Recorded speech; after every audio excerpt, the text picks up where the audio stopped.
My name is Claire Bennett, and I was 34 years old the night my parents removed me from my own family through a group text. The message arrived at 7:42 on a Tuesday evening. There were 12 people in the thread, and it read, "We think it's best that you step away for now." My Aunt Denise reacted with a thumbs up. That tiny cartoon hand appeared beneath the message, like an official stamp approving my dismissal. I sat at my kitchen table and stared at the screen until it dimmed in my hand. Then I typed one reply. Understood. I'll respect that, and step away from the family fund, too. Later that night, I canceled the monthly contribution I had been making for 6 years. At 2:15 the next morning, my phone began vibrating against the dresser. By sunrise, I had 89 missed calls. I listened to only one voicemail, and it came from my father. "Claire, what happened? The bank flagged everything," I answered with a single sentence. "I'm honoring your decision." What none of them understood that night was that the monthly fund was only the most visible part of what I had been carrying. Over the next several weeks, my family would discover the rest, one piece at a time. I run a small bookkeeping office on Front Street in Marietta, Ohio. It occupies 2 rooms above a hardware store, with one assistant named Tessa and a coffee machine that is probably older than she is. Numbers are how I earn my living, but they are also how I make sense of people. A ledger does not flatter anyone or rearrange the past to protect somebody's pride. It simply records what happened. I grew up about 12 minutes from that office, across the Muskingum Bridge, in a white house on Cherry Hill Road. The house had a wide porch and a swing my father installed during the summer I turned 9. My father, Robert, spent 31 years as the service manager at Brennan Ford Lincoln. He kept a pen in his shirt pocket, believed deeply in preventative maintenance, and treated an overdue oil change as a minor moral failure. My mother, Elaine, ran the women's ministry at First Baptist. She managed our family's public reputation with the precision of a military campaign, although the maps existed only in her head. My older brother Michael is 3 years older than I am. He repairs furnaces and air conditioning systems, and he is genuinely talented with anything mechanical. He is married to Natalie, and they have 2 children. Michael has a good heart, but paperwork makes his eyes lose focus almost immediately. Then there is Aunt Denise, my mother's younger sister, who has spent most of her life agreeing with whichever person spoke most recently and confidently. Her husband, Walter, is pleasant, absent-minded, and usually several conversations behind everyone else. From the outside, we looked like a stable family. We ate Sunday dinners together, posed for coordinated Easter photographs, and delivered casseroles whenever someone in the county died, got sick, lost a job, or simply looked tired at church. I trusted my family the way people trust a bridge they cross every day. You do not stop in the middle to inspect the supports. You assume they are solid because they have always carried you before. 6 years before that group message, I opened a kitchen drawer looking for batteries and found the bill for everything instead. It was Father's Day in 2020. The dealership where my father had worked for more than 3 decades had closed that March after a corporate consolidation. That phrase sounded tidy in the press release, but in practical terms, it meant 31 years of my father's life had been reduced to a cardboard box of desk items and 2 weeks of severance paperwork. Dad was 57, too young to collect Social Security and old enough that every company he contacted suddenly found someone more suitable. He was also too proud to say either of those things aloud. During Father's Day dinner, he carved the ham as if nothing in his life had a blade except the knife in his hand. After dessert, the television remote stopped working, and I went to the kitchen junk drawer for batteries. That drawer had contained the same loose screws, dried pens, rubber bands, twine, and expired coupons for as long as I could remember. Beneath a seed catalog, I found an envelope from the Washington County Treasurer. It had already been opened, and the notice inside was printed in red. The property taxes were delinquent. $4,910 was past due. I stood in the kitchen holding a package of batteries in one hand and a threat against my childhood home in the other. Through the window, I could see my father in the garage wiping down a workbench that was already clean. I carried the notice outside and placed it in front of him. He looked at it with the expression people wear when a doctor has just confirmed something they were hoping was not true. The pension buyout had amounted to almost nothing, he explained. After the company's restructuring and the legal deductions, he had received cents on the dollar compared with what he had expected. He was behind on the county taxes, behind on the electric bill, and one payment late on a home equity line I had not known existed. Your mother doesn't know the actual number. She can't. You know how she is, about people seeing us struggle. I asked him how much worse it would become by the following spring. Instead of answering, he picked up the rag and wiped the same spotless section of the workbench again. That movement told me everything. We created the arrangement in the garage that weekend, quietly and out of sight of the kitchen. I opened a separate checking account in my name and privately labeled it the family fund. On the first day of every month, $2,400 would transfer from that account into my parents' checking account. The money would arrive before the home equity payment, electric bill, insurance, and other automatic drafts were processed. I would pay the property taxes directly to the county twice a year so another red notice would never appear in the junk drawer. Dad placed one hand flat on the workbench and gave me his only condition. Your mother can never know how much you're putting in, and nobody else can know any of it. I was 28. I agreed before he had even finished explaining. The cover story did not come from my father or me. It came from my mother. Within a month, Elaine announced to the extended family that we were establishing a cheerful little emergency fund for holidays, household problems, and unexpected expenses. Everyone could contribute whatever they could afford. Aunt Denise deposited $25 around Christmas and spoke about it as though she had helped create an endowment. Michael added $50 one year when his tax refund arrived. Uncle Walter contributed $100 in 2023 and mentioned it during nearly every family dinner afterward. Whenever someone in town asked how my parents were managing after the dealership closed, my mother smiled and said, Robert's retirement investments performed well. She never asked me one direct question about the account. Not one. She contributed a few casseroles, a pleasant name, and a public explanation. Yet somehow she became the person who controlled what the money meant. There were 72 first days of the month during those 6 years. I know because I am the sort of person who counts. $2,400 moved quietly each time. When the furnace failed in 2022, the fund paid $6,100 for a replacement installed at cost through Michael's company. The invoice was presented to him as a warranty matter, and he never examined it closely. When the roof began leaking into the attic, I paid $4,800, half the repair cost, while Dad told everyone he had been saving for it. The account covered my mother's arthritis medication, kept my father's truck insured, and helped float Michael's equipment loan. During the winter, his work van broke down. Michael thanked our parents for that assistance, and they accepted his gratitude without correcting him. Meanwhile, I drove a 12-year-old Honda Civic and continued renting the small apartment above my office. Every year, I told myself I could buy a home later. One more year would not matter. Then, another year passed. I was not completely unaware of what the arrangement was doing to me. During the second year, I sat down with Dad and asked him to bring Michael into the conversation.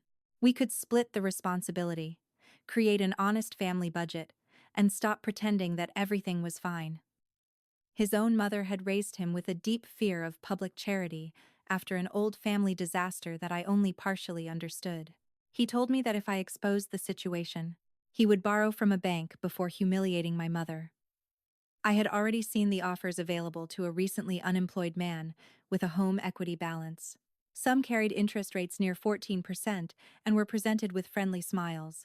I believed secrecy was the less destructive option, so I kept making the transfers.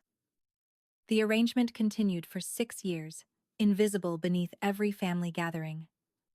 Then my brother decided to expand his business. It was Father's Day again, June 21. We were having burgers in the backyard on Cherry Hill Road. Dad stood at the grill wearing an apron we had given him almost a decade earlier. Mom moved around the picnic table with lemonade and instructions, directing the afternoon as if she were producing a church pageant. Between the potato salad and the cake, Michael stood and announced that he planned to open a second shop near Belpre. Natalie squeezed his arm, and their children cheered because he was smiling. Then my mother, glowing as if she were unveiling a prize, said, "Your father and I are lending him $25,000 from our savings to help him get started." I remained very still with a paper plate balanced on my knees. I knew exactly how much my parents had in savings because, in every practical sense, I was their savings. The $25,000 did not exist. It existed only as a promise against future monthly transfers from me. That loan represented more years of keeping my Civic alive, more years in the apartment, and another delay before I could put my own name on a deed. No one had asked me. My parents had publicly promised my money to my brother and described it as their generosity. I waited until after the cake was cut because I did not want to humiliate Michael or derail the announcement. Then I said, as evenly as I could, "Can we talk about the loan before anything is finalized? Just the four of us, so everyone understands what is being promised." That was all I said. Natalie lowered her eyes to her fork. Michael's ears turned red. My mother's smile remained fixed, while everything behind it changed. "Not at the table, Claire," she replied, in a voice sweet enough for the lemonade pitcher. "This is a celebration." Dad stared at the grill, as if it might offer him an escape route. 9 days of silence began that afternoon. The family thread became quiet in a way I had never seen before. Natalie still shared a photograph of the children at the pool, but no one responded to anything I posted. A few days later, Michael sent me a direct message without a greeting. "Why do you always have to run the numbers on people?" I read it several times.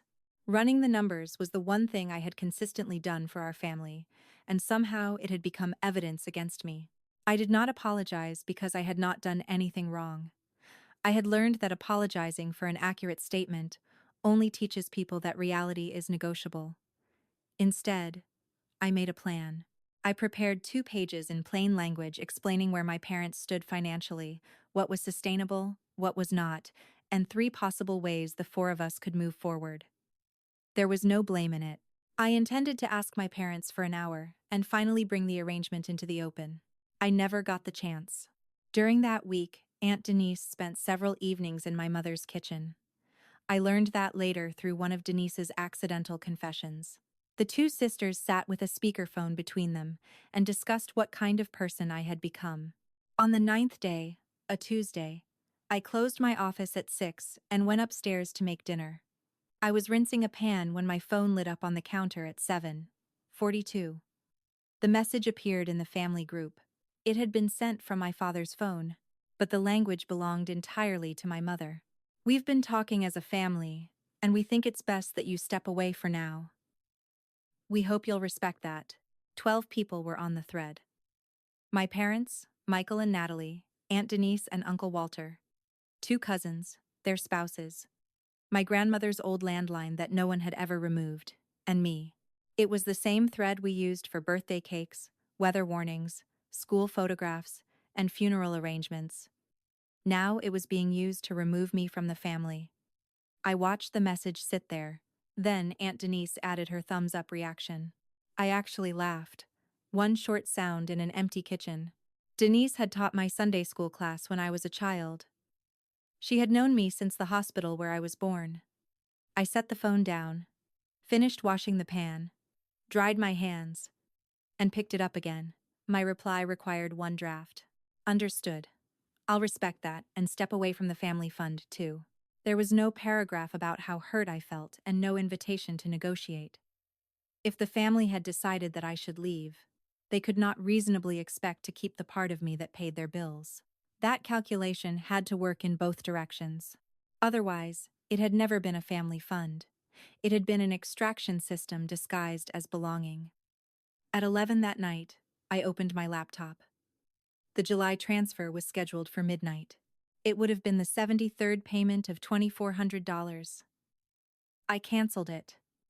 I canceled the electronic payment for the July property tax installment.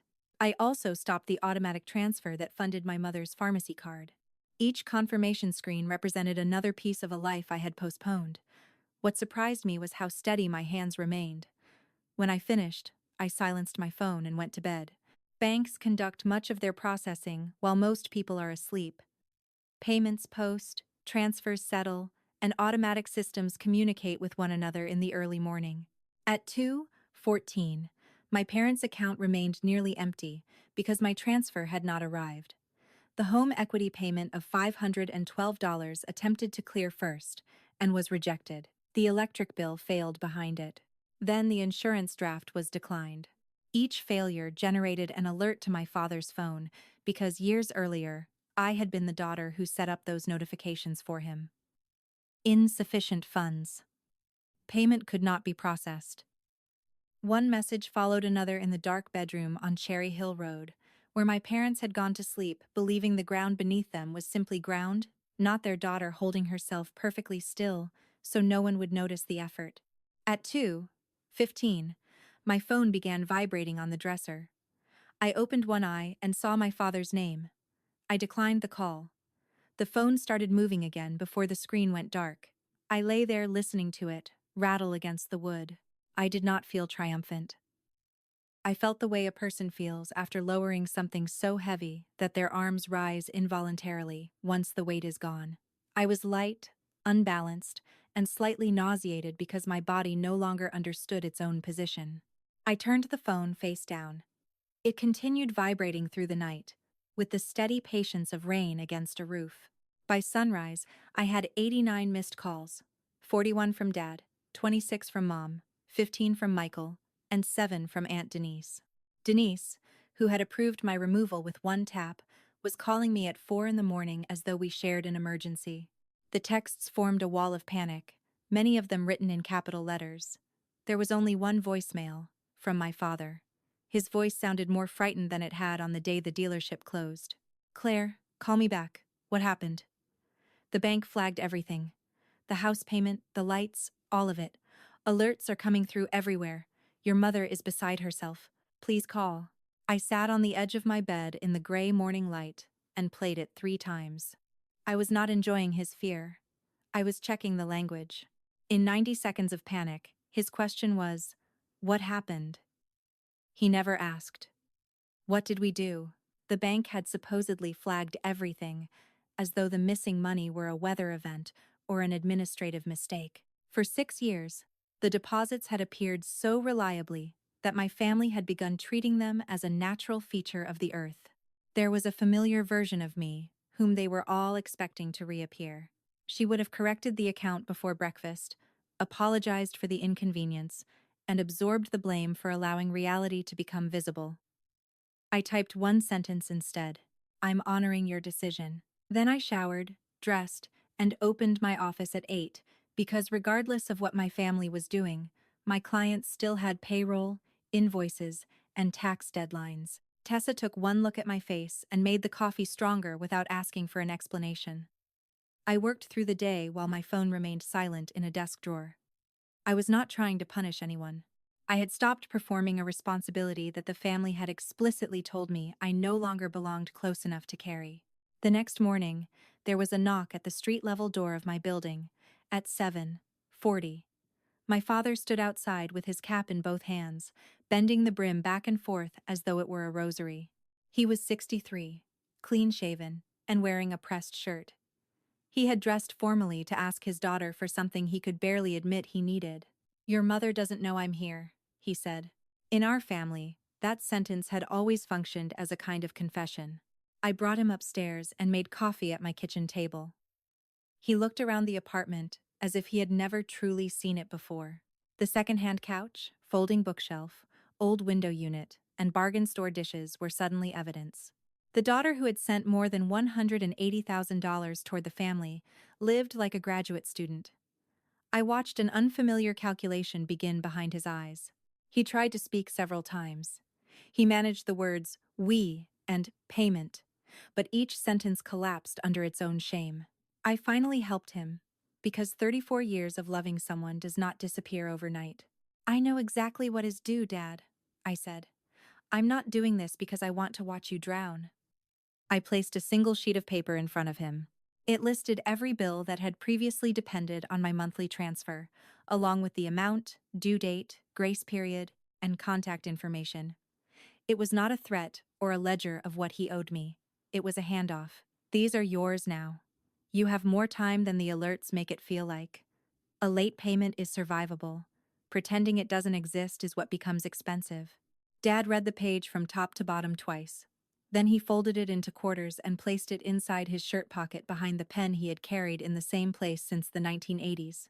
At the door, he stopped with his back toward me. "She told everyone you had some kind of episode," he said. Then he walked downstairs. That was how I learned what my mother had done instead of calling me. She had gone to church. On Thursday, the pharmacy called my office. That is how personal disasters travel through small towns. They do not always arrive through attorneys or official letters. Sometimes they come through Marcy at the drive-through window, speaking in an apologetic voice because she has known your family for 15 years. My mother's arthritis prescription had been declined because the card attached to her account was no longer funded. Elaine had stood at the counter, insisting there had to be a mistake, while the line behind her grew long enough for strangers to develop opinions. My mother's hands hurt badly in humid weather. I had watched her knead biscuit dough more slowly each year, and I had paid for those pills quietly for 6 years. I want to be precise about what I did next. I did not reopen the family fund. I did not restore the automatic system. I drove to the pharmacy during lunch, paid for the refill directly, and arranged for that one prescription to be billed to me in the future. No general card, no unrestricted account, and no invisible pool of money. Tessa asked why I would continue paying for anything after the family had removed me. I gave her the clearest answer I had. The fund was a lie I'm finished telling. Her joints are not a lesson. My boundaries were only a few days old, and they were not yet perfectly steady. Still, that particular line felt honest. I could stop financing a system without using my mother's physical pain as leverage. On the drive back, I passed First Baptist and noticed the parking lot was full. I assumed a committee was meeting. In a sense, one was.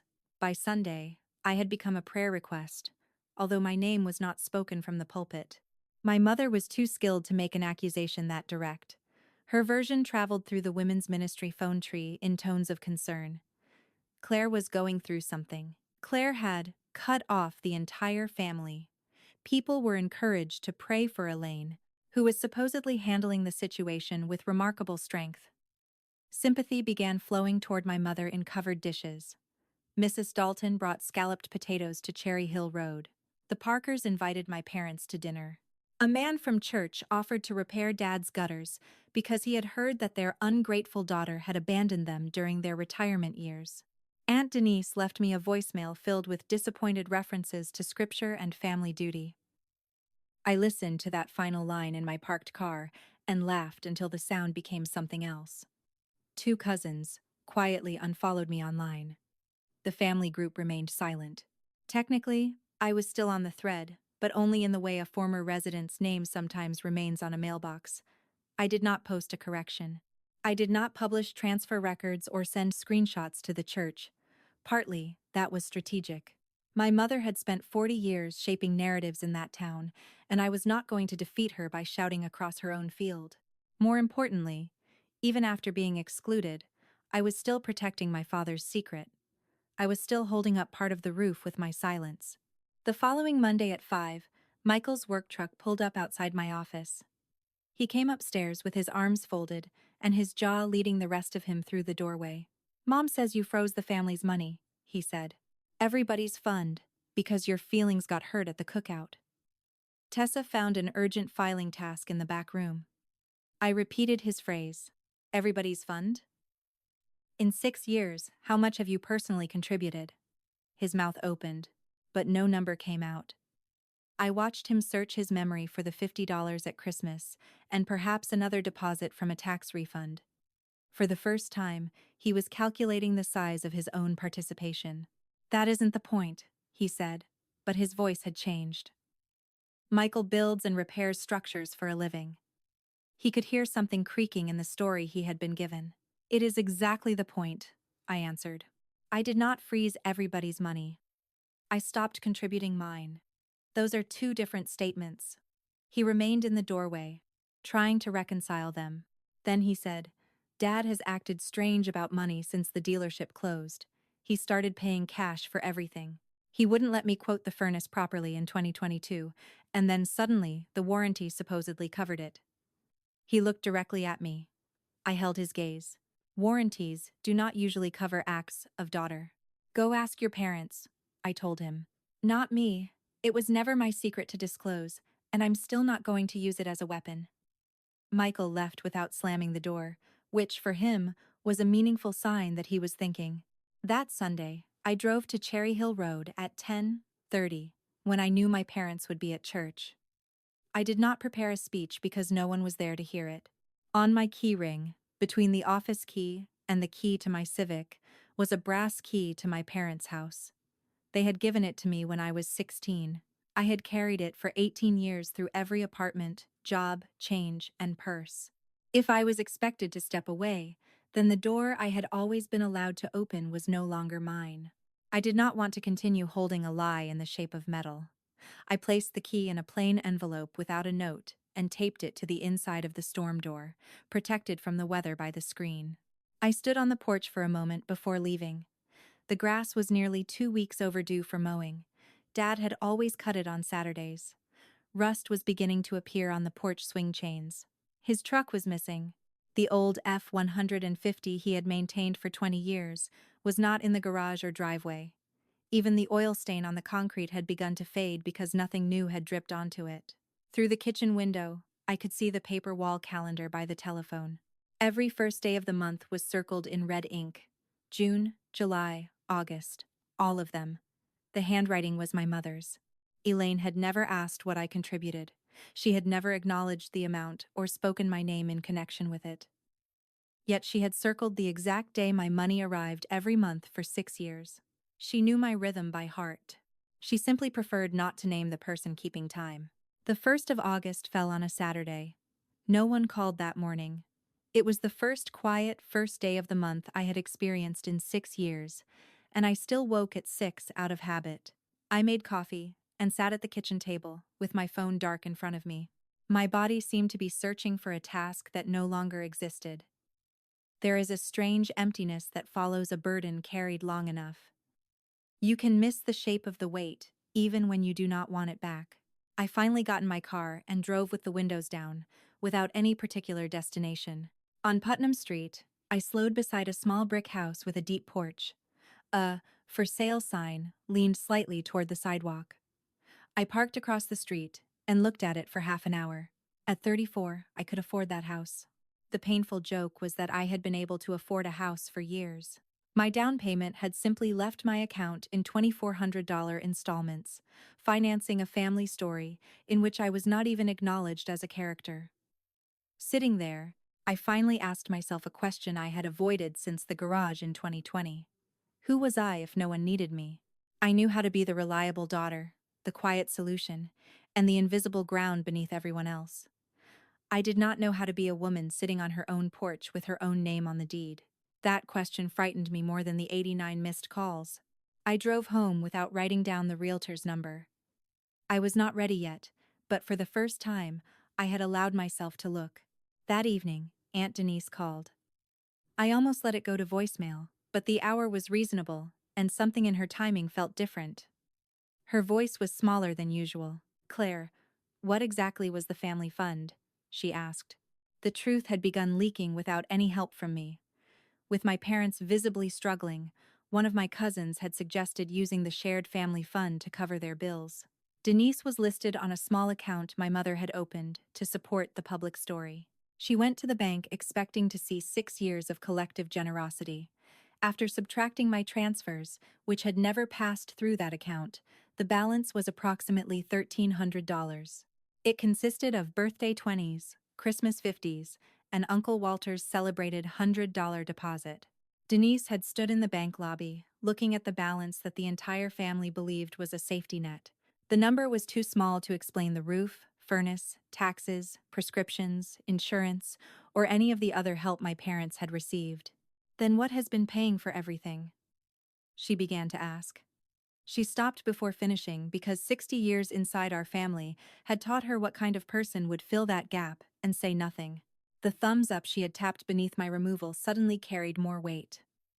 To her credit, and I do not give Denise credit casually, She apologized without defending herself. My mother was already changing the story. The second version reached me through Natalie, who heard it repeated during a church picnic. According to Elaine, I had controlled my parents' finances for years. Dad was supposedly unable to buy a cup of coffee without my approval. The family had finally found the courage to ask me to step back, and I had retaliated by cutting them off. My exclusion had been rewritten as an intervention. That version was not merely insulting. It threatened my business. I managed the books for roughly 24 small businesses in a town where professional reputation moves faster than formal evidence. A bookkeeper accused of controlling her elderly parents' accounts does not keep clients for long. 11 days after the rumor began, Mr. Lawson, who owned the local tire shop and had worked with me since I opened my office, came in without meeting my eyes. He asked for his records back. "No offense, Claire," he said. "There's just talk, and my wife is in the Bible study." I transferred every file to his new accountant within 24 hours. The folders were indexed, reconciled, and accompanied by a checklist so complete it was almost aggressive. The only response I could safely give to vague accusations was work no one could criticize. After closing that evening, I sat alone in the dark office and allowed myself 10 minutes to feel the anger I had been controlling. I had stopped giving my parents money, which I had every right to do. My mother was now spending my name to cover the difference. It was the last asset of mine she could still reach. Then my phone received a voicemail from Dad. His voice sounded rough. "The truck is gone. I sold it Tuesday to a man in Parkersburg. I caught up the electric and insurance with the money." Dad had kept that F-150 running for 20 years. I held the phone to my ear long after the recording ended. A second message followed, the longest text I had ever seen him type. "Meet me at the diner on Route 60 tomorrow. I'll buy the coffee. There's something you need to see before your mother signs anything." The diner had dark vinyl booths and a waitress named Ruby who called everyone Hun. Dad sat in the back with his cap on the seat beside him. A manila folder rested near his coffee, but he did not begin with the papers. He began with 1,978. I knew my mother had grown up on a farm outside Beverly, and I had always been told the family sold it before I was born. Dad explained that it had not been sold voluntarily. It had been auctioned on the courthouse steps after bad loans and a disastrous harvest. My mother had been 13. Her father stood in the crowd while numbers were painted on equipment he had used his entire life. The church responded the way churches often do. Groceries appeared on the porch. A collection was taken publicly, with the family's name spoken aloud. Donated coats were found for the children. The coat my mother received was warm and in good condition, but someone had written another girl's name inside the collar. Elaine wore it to school for 2 winters, while everyone knew exactly whose charity she was carrying. On her wedding day, her father told her, "Never let this family become the people everyone prays for again." I sat with my coffee cooling between my hands. I had known my mother for 34 years, yet no one had ever given me that key to her behavior. It did not excuse the rumors she was spreading about me. It did not justify using my money or hiding behind my reputation. It did explain the mechanism. My mother's lying had become structural.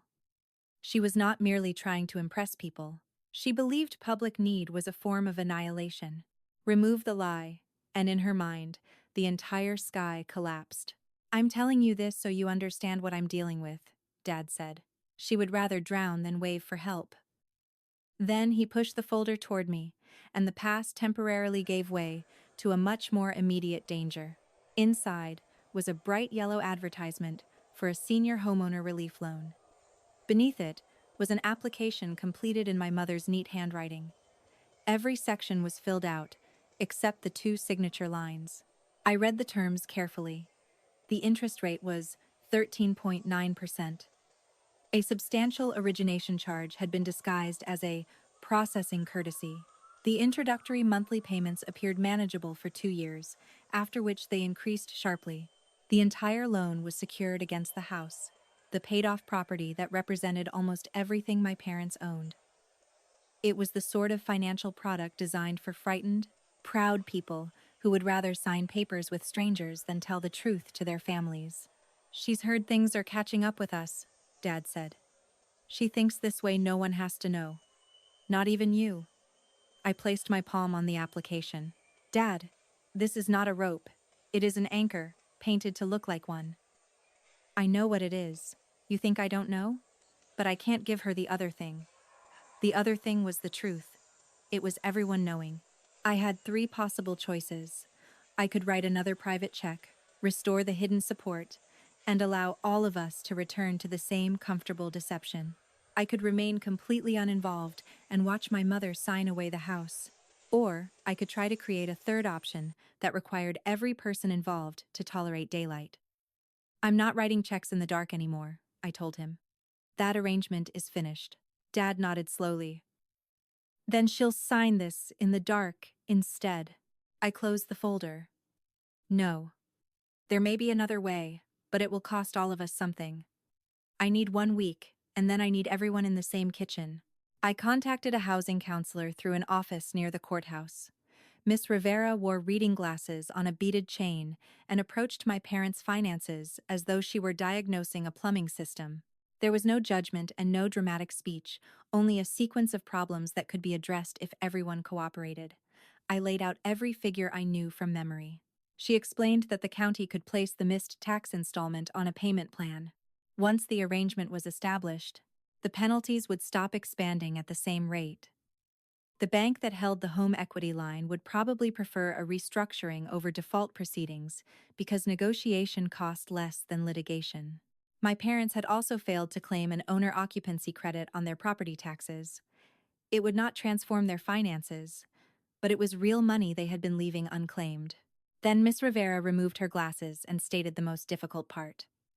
That is a large house for 2 people living on a reduced income, she said. A house is not a family. It is a bill that happens to contain memories. Her recommendation was to stabilize the overdue accounts, restructure what could be restructured, and prepare to sell the property the following spring. My parents could purchase something smaller, protect their remaining equity, and stop feeding money into a structure they no longer needed. I drove home by way of Putnam Street. That night, I created a 1-page plan. It listed what I was willing to pay immediately to clear the current damage, what I could contribute monthly, and the exact date on which that contribution would end. It included an amount Michael could reasonably carry, non-financial responsibilities Aunt Denise could assume, and the commitments my parents would have to make. The plan required a meeting with Miss Rivera, full disclosure of every account, and an agreement to put the house on the market in the spring. Nothing was hidden. Every line had a purpose, a limit, and a consequence. I sent a message to the same family thread that had expelled me 6 weeks earlier. Sunday, 4 o'clock, Mom and Dad's kitchen. We are discussing the family fund. I will answer every question anyone has. Everyone should attend, Michael replied first. I'll be there. Natalie added a heart. Uncle Walter wrote, What fund? Lol. He was the only person in the family consistently protected by his own confusion. My mother sent me a private response. I did not answer. On the main thread, beneath my invitation, Aunt Denise reacted with a thumbs up. I stared at the same ridiculous symbol that had once approved my removal. This time, it meant something entirely different. On Saturday night, someone knocked on the door of my apartment. I expected Michael. Instead, my mother stood on the landing in her good blue cardigan, holding her purse with both hands like a shield. In the 4 years I had lived above the office, Elaine had never once entered my home. May I come in? She asked, in a tone that made it clear she did not consider refusal possible. I opened the screen door. She sat on the edge of my second-hand couch and slowly examined the apartment. Her eyes moved over the folding bookshelf, old air conditioner, inexpensive furniture, and keys to my 12-year-old car. I could almost see her placing those details inside a mental file she would later refuse to reopen. She declined tea. Then, after 6 weeks of silence, my mother offered me everything I had wanted. Come home, Claire. Sunday dinners, your chair at the table, all of it. We can make things the way they were. We'll tell people the bank had a computer problem. No one understands those systems anyway. The fund can go back to normal, and there will be no need for tomorrow's meeting. The offer contained belonging, wrapped around the same arrangement that had been destroying me, My mother understood that, so she reached for the argument she knew would hurt most. Her voice softened. Sweetheart, you were happiest when you were helping. That is who you are. It is who you have always been. Why do you need everyone to see what you did? I wanted to say the sentence had no effect. It affected everything. For 6 years, I had treated invisibility as a sign of purity. My mother was presenting it as my natural identity. The meeting is happening, I said. Her chin lifted, and the softness vanished. I'm trying to do what is best. That is all I have ever done for this family. She stood and smoothed her skirt. As she reached the door, I asked, Best for whom? My mother stopped for one heartbeat. Then she descended the stairs with perfectly even footsteps. After she left, part of me wanted to accept her offer. She had not been entirely wrong. I had felt happiest when I was helping. At 2 in the morning, I sat at my kitchen table and audited the one set of books I had always avoided, my own. I did not regret paying for the roof, furnace, medication, or taxes. Those expenses had protected people I loved. The deeper transaction was harder to face. As long as my money continued flowing toward the family, I never had to find out whether they would keep me around when I was not useful. Every transfer had functioned like a receipt proving that I was needed. Needed was a status I could earn through discipline and sacrifice. Loved felt less measurable. My mother had maintained a lie to avoid being placed on the charity list. I had maintained the fund to avoid landing on a different list, the list of people who might be optional. We were protecting ourselves from different versions of the same fear. That realization did not excuse her behavior, and it did not erase mine. It simply made the system visible. I wrote on the back of an envelope, There is a difference between being under a family and being in one. I had spent so many years underneath mine that I had mistaken the pressure for belonging. The next morning, I pressed my only good blazer. While the iron heated, Michael called. Just so you know, Mom has been calling everyone since 7, he said. She is telling them you're coming at 4 to apologize. At 4 that afternoon, the kitchen on Cherry Hill Road was fuller than it had been since my grandmother's funeral. Dad sat at the head of the table with his hands folded. Michael and Natalie occupied folding chairs against the wall. Aunt Denise had appointed herself manager of the old percolator, which hissed and sputtered near the stove. My mother stood at the counter in her Sunday dress, even though church had ended hours earlier. She had dressed for the meeting and arranged the room with care. One empty chair sat in the center, facing everyone else. It was the apology chair. Coffee cake rested untouched on the table. The wall calendar remained open to August. The first day of the month was circled in red, waiting for money that had never arrived. I paused outside the store. A pale rectangle of tape remained where I had returned my key. Whoever had placed that envelope there was no longer the person standing on the porch. Dad saw me first and began to rise, caught between old manners and new shame. My mother did not turn away from the counter. Come in, Claire, she said toward the window. Say what you came to say. Denise pulled out the empty chair. Thanks, I told her. I'll stand. I did not open with an apology. I did not bring a stack of documents, I said. You do not need them. You have all lived through the numbers I'm about to explain. Then I began with June 2020, 3 months after Brennan Ford Lincoln closed. I described the red notice from the county. The $4,910 in delinquent taxes. The pension settlement that had produced almost nothing. And the account I opened that summer. I explained that $2,400 had left my account on the first day of every month for 72 months. It arrived before the home equity payment, electricity, insurance, and other drafts. I continued with the furnace. Michael, the $6,100 replacement in 2022, was not covered by a warranty. I explained the $4,800 I contributed toward the roof, the medication account, the truck insurance, the taxes, and the temporary help with Michael's equipment loan. Altogether, the amount was slightly more than $180,000. I spoke that figure slowly, not to dramatize it, but because a number that large deserved the same respect as a name. No one moved. Natalie covered her mouth with both hands. Denise attempted to sit down without first checking where the chair was. Michael stared at the floor, his lips moving as he performed the calculation. I watched him locate the proposed $25,000 business loan inside the wreckage and understand whose future payments would have funded it. Then I turned toward my father. This was the sentence I had wanted to say for 6 years. Dad did not fail anyone. The dealership closed. That was arithmetic, not a moral defect.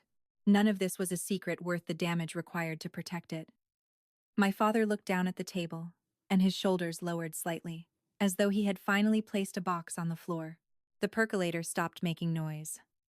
My mother turned from the counter with a folded dish towel across one wrist. She smiled at the room with the controlled expression she used when encountering a stain in public. "Are you finished?" she asked. Before I could answer, she continued, "I think everyone needs to understand Claire's condition. You have all seen how she isolates herself above that little office. She controlled her father's accounts for years. Robert could barely buy coffee without her involvement. When we finally asked her, lovingly, to step back, she did this to us. Look what money has done to her." "Stop, Elaine." My father did not speak loudly. I had rarely heard him raise his voice in my entire life. That was why the room reacted as though an appliance had begun speaking. Dad stood with one hand flat on the table, in the same position he had used when making me promise secrecy in the garage. "Every number she gave you is true," he said. "Every date is true. Hiding it was my decision. It was wrong, and I am finished doing it." He was not rescuing me. By then, the truth already occupied the room. He was simply refusing to sit beside the lie again. My mother's composure split along a seam none of us had known existed. "I will not become a charity case in my own church twice," she said. The words came out torn and uneven. "Do you know what people do to families like that? They pray for you out loud. They say your name." I wore a coat with another girl's name, written inside it for 2 winters while everyone smiled at me. I would rather die than become that again. "Do you hear me? I would rather—" She stopped herself and drew one ragged breath. The wall clock sounded unbearably loud. For the first time, everyone in the kitchen could see the 13-year-old girl inside my mother, standing in a donated coat while adults praised themselves for helping her. Every face turned toward me. I could have destroyed her in that moment. The room belonged to me. I had 6 years of swallowed words waiting behind my teeth, and no one would have blamed me for releasing them. That was the moment when a revenge story would have demanded a victory speech. Standing there, I realized I did not want one. Defeating my mother would only keep me inside the rules of her game. I removed one sheet of paper from my blazer and placed it beside the untouched coffee cake. "Here is what I am willing to do, and the conditions attached to it," I said. "Tomorrow morning, I will pay the county and the bank enough to clear what is currently overdue. The total should be about $3,700. After that, I will contribute $1,200 a month for 18 months. Not forever. There is a written number and a written end date. This page will stay on the refrigerator where everyone can see it." I looked at Michael. "You contribute whatever amount you can commit to consistently." He lowered his eyes and nodded. I turned to Denise. "You can drive Mom to appointments and collect the prescriptions. That is worth something, even if it is not a deposit." Finally, I addressed both parents. "In exchange, you meet with Miss Rivera at the housing office. You disclose every account and sign the restructuring paperwork she recommends. In the spring, this house goes on the market.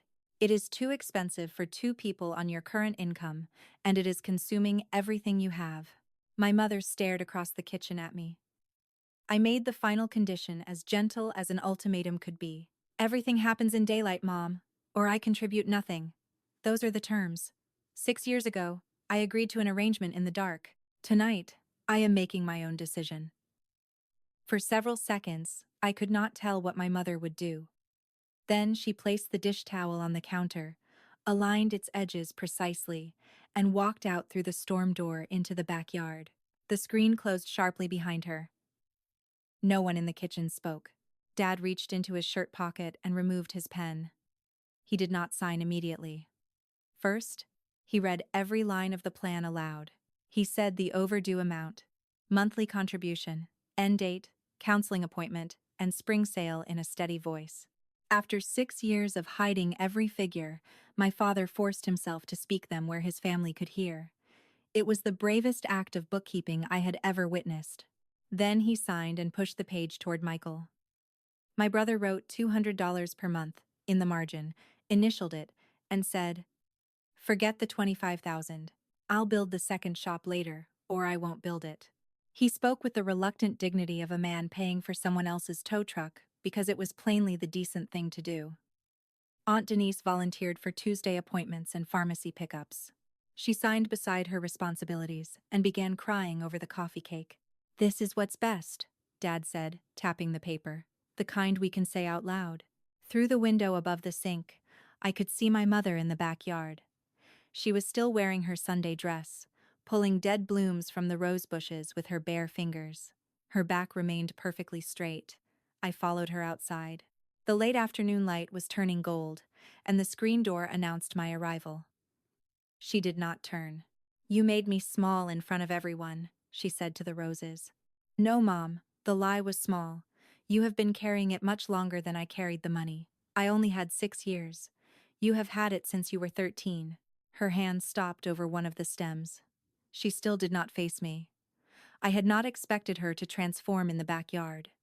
A woman does not dismantle 40 years of defense during one conversation. We stood there in silence. Eventually, she asked the only practical question she had left, using a voice I had never heard from her before. It was flat, tired, and unguarded.